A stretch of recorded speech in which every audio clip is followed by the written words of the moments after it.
Hello friends. As I have previously informed you that what we are going to learn in the next lecture. So in this lecture, what we are going to learn? We are going to learn about the vectors.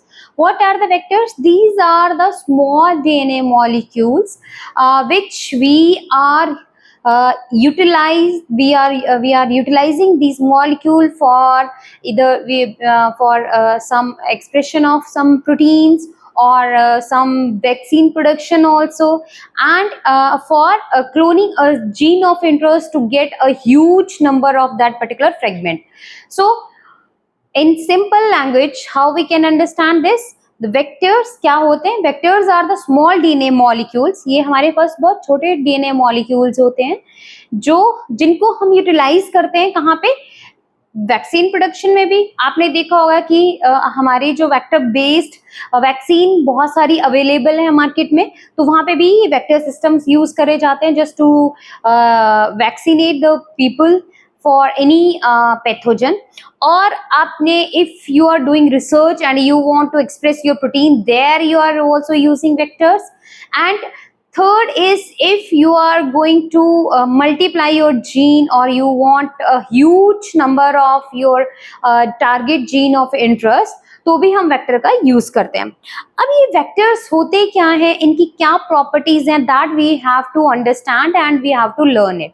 So vectors क्या होते हैं? अगर हम point wise note करेंगे तो vectors क्या होते हैं? ये स्मॉल डीएनए मॉलिक्यूल्स होते हैं. स्मॉल डीएनए मॉलिक्यूल्स होते हैं. और क्या प्रॉपर्टी है? ये वेक्टर्स में एक खासियत है और it is important to have that vector should self replicate. जो वेक्टर है वो अपने आप रेप्लिकेट करेगा. अब इसका क्या मतलब है? मैंने suppose I have vector and I want to like have more number of copies of this vector. तो वेक्टर के पास ये प्रॉपर्टी होनी चाहिए कि it should multiply और it should replicate. अगर ये रेप्लिकेट करने की प्रॉपर्टी इसके अंदर नहीं होगी तो we will not going to have a great number of clones. तो हमारे पास क्लोन्स, बहुत सारे क्लोन्स नहीं मिलेंगे. तो it should have self replication. Third is इसका जो साइज है वो क्या होना चाहिए? स्मॉल साइज होना चाहिए. वेक्टर जो है इतने बड़े साइज में ना हो कि आपका जो जीन ऑफ इंटरेस्ट है जब आप उसको इनके अंदर डालें तो या लाइगेट करें तो वो आपका साइज जो है वो एक्सीड कर जाए.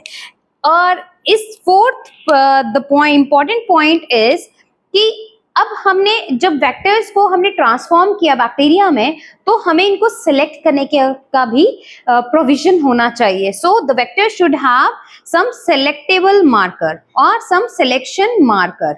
तो आपने देखा होगा जितने भी हमारे वेक्टर्स हैं उनमें या तो कोई एंटीबायोटिक रेजिस्टेंट जीन्स होते हैं जैसे एम्पिसिलिन होता है, टेट्रासाइक्लिन होता है, तो नियोमाइसिन होता है. तो बहुत सारे एंटीबायोटिक सिलेक्शन मार्कर्स या हमारे पास जेनेटिक कंपोनेंट इन वेक्टर्स में प्रेजेंट होते हैं.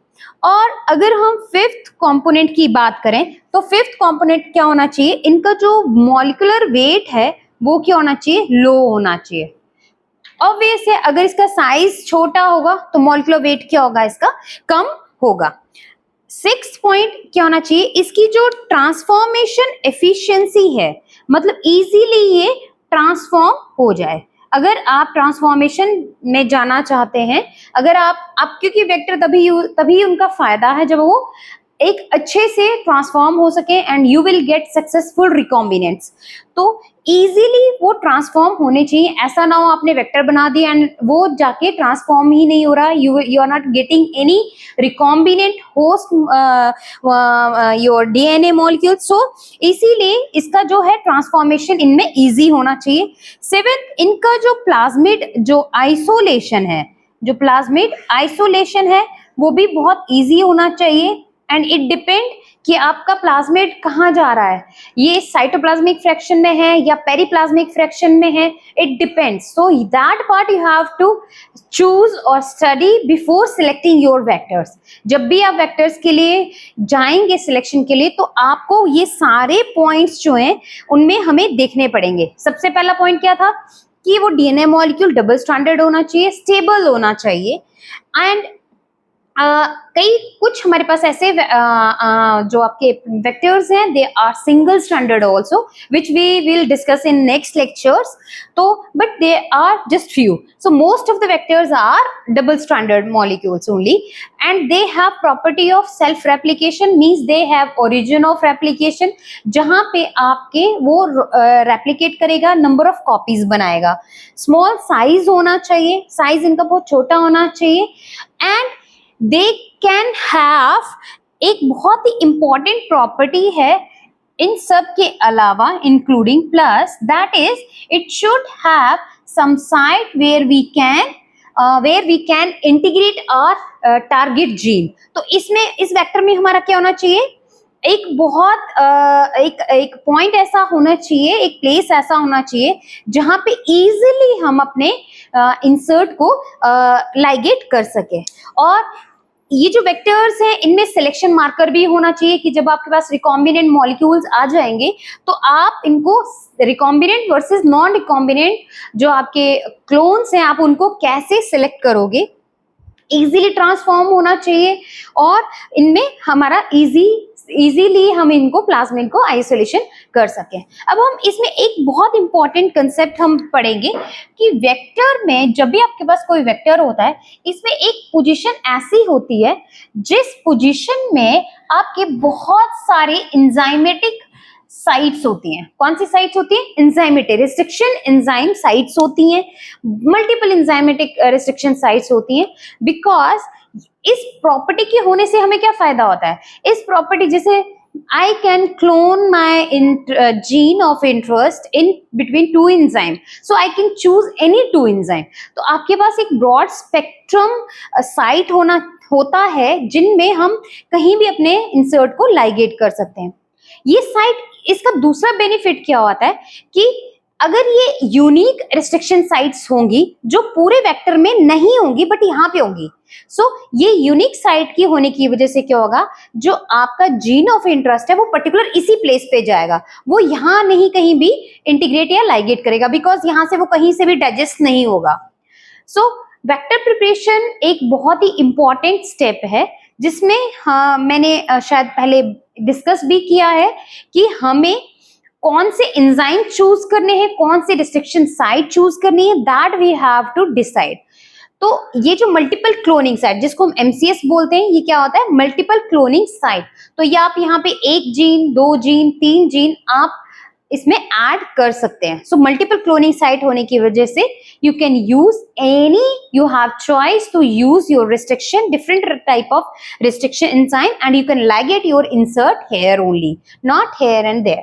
और ये साइट्स जो होती है, रिस्ट्रिक्शन साइट जो होती है, ये क्या होती है, यूनिक होती है. अब हमने ये वेक्टर्स की बात करी, अब हम देखेंगे कि अब हमारा वेक्टर जो है उसमें आपका क्या क्या हो गया. यहाँ पे आपका ओरिजिन ऑफ रेप्लिकेशन ORI भी होगा, यहाँ पे आपका एक एंटीबायोटिक सिलेक्शन मार्कर भी होगा, और यहाँ पे आपकी मल्टीपल क्लोनिंग साइट भी होगी. तो in last lecture we have discussed alpha complementation. तो ये जो मल्टीपल क्लोनिंग साइट होता है, बेसिकली ये मल्टीपल क्लोनिंग साइट जो होता है, सो कुछ वेक्टर जिनमें हम ब्लू व्हाइट स्क्रीनिंग करते हैं उनमें ये जो मल्टीपल क्लोनिंग साइट होता है ये आपके लैक्जी जो जीन है उसके बीच में होता है. तो अब क्या होगा कि आपके पास वेक्टर में क्या क्या प्रॉपर्टीज हैं, ओरिजिन ऑफ रेप्लिकेशन है, मल्टीपल क्लोनिंग साइट है, और आपके पास एक सिलेक्शन मार्कर है, उसका जीन है. तो you can select your clones, recombinant versus non recombinant. तो ये आपके आगे वेक्टर्स. अब हमारे पास एक और इंपॉर्टेंट इसमें पॉइंट आता है which we will discuss one by one in detail. तो आपके पास आता है कि आपके पास वेक्टर्स कितनी तरह के हैं. सो टाइप ऑफ वेक्टर कौन कौन से बनते हैं आपके पास. वेक्टर्स अगर हम कहें तो आपके पास बनते हैं, फर्स्ट जो कैटेगरी है वो बनती है प्लाज्मिड्स की. कौन सी कैटेगरी है, प्लाज्मिड की.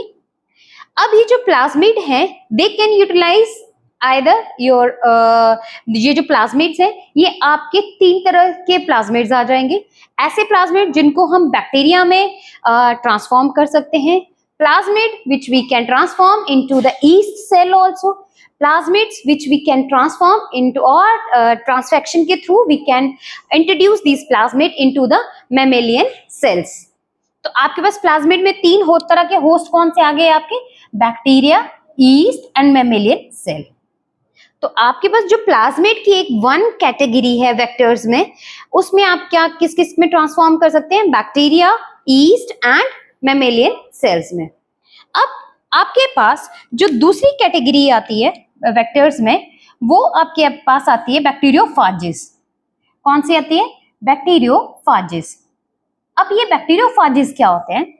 बैक्टीरियोफाजिस ये आपके एक तरह के वायरस होता है जो, या फाज पार्टिकल्स होता है जो बैक्टीरिया को खा जाता है और बैक्टीरिया को च्यू कर जाता है, और the host for these phages is bacteria, so they target their only bacteria.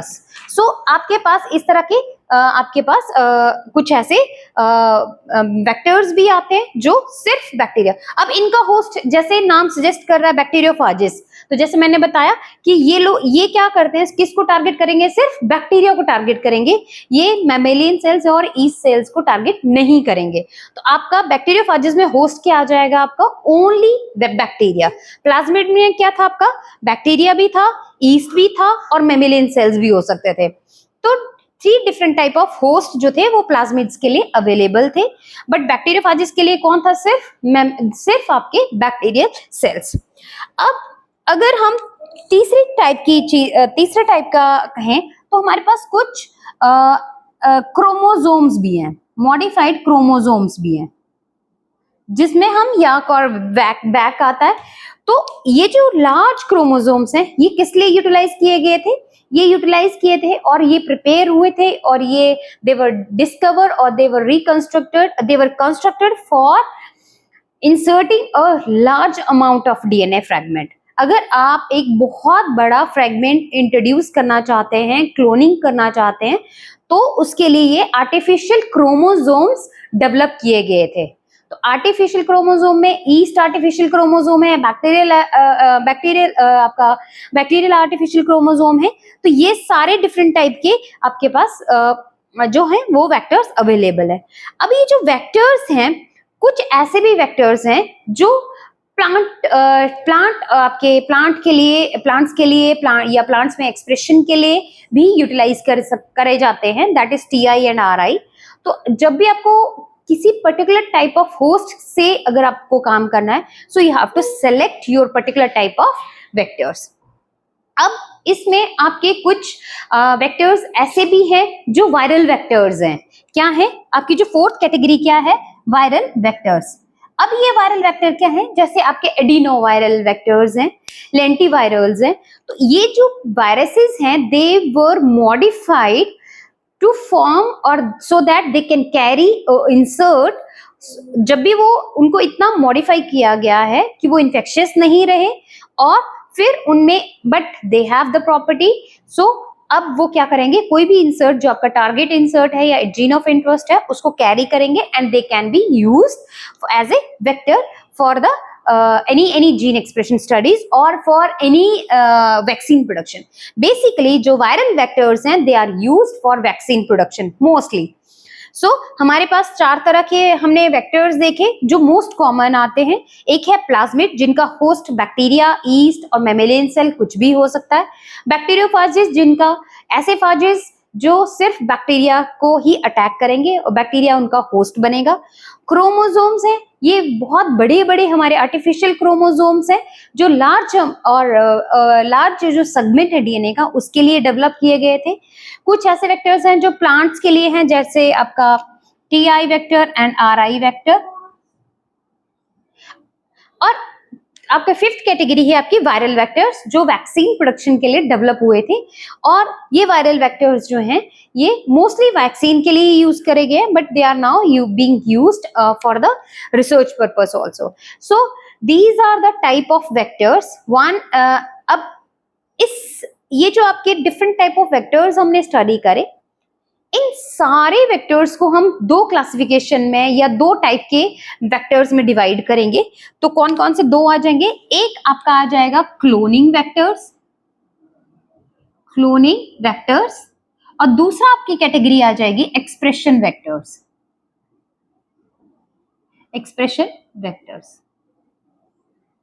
ठीक है।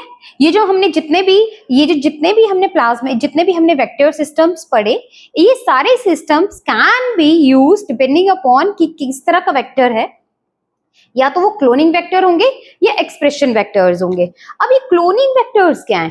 क्लोनिंग वेक्टर्स ऐसे हैं, suppose if you want to make a cDNA library, और if you want to make a genomic library, genomic DNA library, तो या फिर आप कोई ऐसा अपने इंटरेस्ट को मल्टीप्लाई करना चाहते हैं, you want to have a good number of your gene of target, जहां पे हमें एक्सप्रेशन नहीं करना, उसको डीएनए की फॉर्म में ही रहने देना है, तो वो आपके क्लोनिंग होंगे। क्लोनिंग में क्या होगा, आप जस्ट इंसर्ट का अमाउंट बढ़ा रहे हो by cloning in the vectors.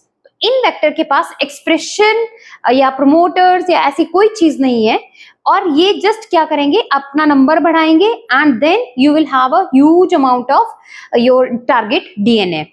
तो ये क्लोनिंग। अब सीडीएनए लाइब्रेरी में जैसे हमने बहुत सारी फ्रेगमेंटेशन करी, these fragments were clone in cloning vectors and then they were sequenced. तो इस तरह से हम लोग इसको यूज करे जाते हैं क्लोनिंग वेक्टर्स। अब एक्सप्रेशन वेक्टर्स क्या है? एक्सप्रेशन वेक्टर्स में कहाँ एक्सप्रेशन वेक्टर यूज होते हैं? अगर आप कोई प्रोटीन को एक्सप्रेस करना चाहते हो, या आप वैक्सीन प्रोडक्शन के लिए जाना चाहते हैं, या आप जैसे आप कोई एनालिटिकल पार्ट करना चाहते हैं, या कोई इंजाइम आप डेवलप करना चाहते हैं, तो वहां पे हमारा क्या होता है, एक्सप्रेशन वेक्टर। एक्सप्रेशन वेक्टर का मतलब है कि आपका डीएनए जो है वो आरएनए में कन्वर्ट होगा, आरएनए जो है वो आपका प्रोटीन में कन्वर्ट होगा। तो ये वाले कौन से थे हमारे एक्सप्रेशन वेक्टर्स। तो in this today what we have learn the properties of a vector, different types of vector and their host, and then finally we have learned cloning vectors and expression vectors. So in next lectures, slowly we will take one by one, and their related some questions also we will discuss in next lectures. Thank you.